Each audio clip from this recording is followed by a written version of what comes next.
En ce temps-là, Jésus disait à ses disciples, « Je m'en vais maintenant auprès de celui qui m'a envoyé, et aucun de vous ne me demande, où vas-tu? Mais parce que je vous dis cela, la tristesse remplit votre cœur. Pourtant, je vous dis la vérité. Il vaut mieux pour vous que je m'en aille, car si je ne m'en vais pas, le défenseur ne viendra pas à vous. Mais si je pars, je vous l'enverrai.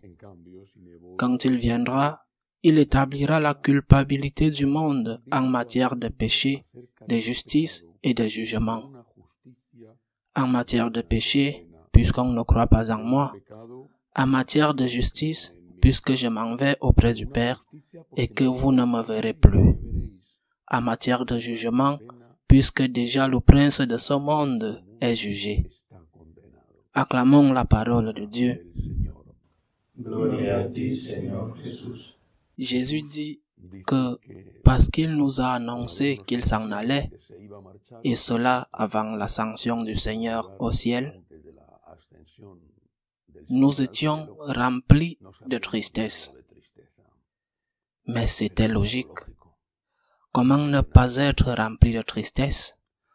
Comment les apôtres, tous ceux qui étaient là le jour de l'ascension, ne pourraient-ils pas être remplis de tristesse? Comment ne pourraient-ils pas l'être? Si Jésus, qui avait été avec eux 33 ans sur terre, mais 3 ans vivant avec eux, comment ne serait-il pas rempli de tristesse? Toute autre chose aurait été étrange.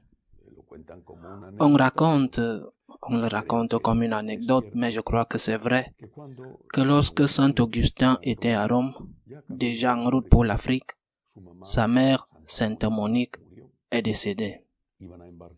Ils étaient sur le point d'embarquer, sur le point de prendre le bateau pour aller en Afrique, pour aller à Hippone, et sa mère est décédée.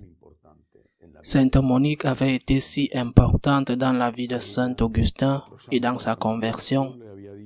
À elle, à notre saint, Saint Ambroise, avait dit une phrase qu'aucune mère ni aucun père ne devrait jamais oublier.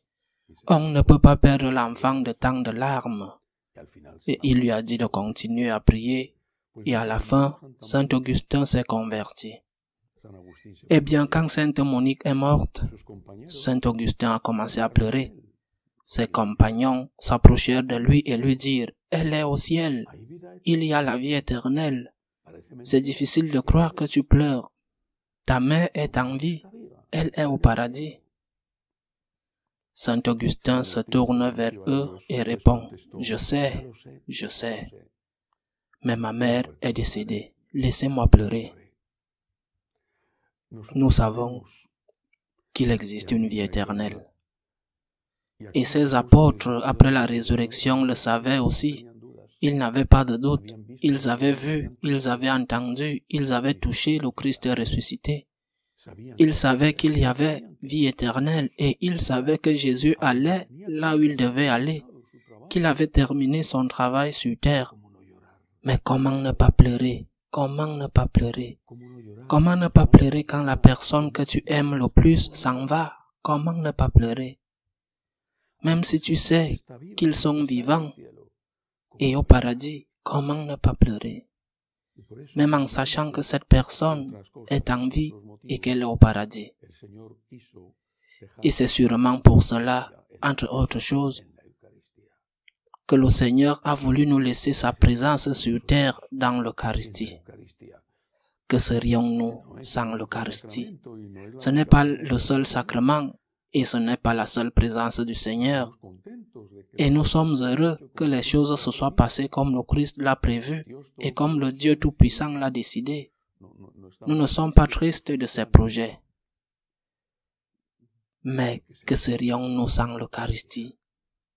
En vérité, nous ne pourrions pas vivre.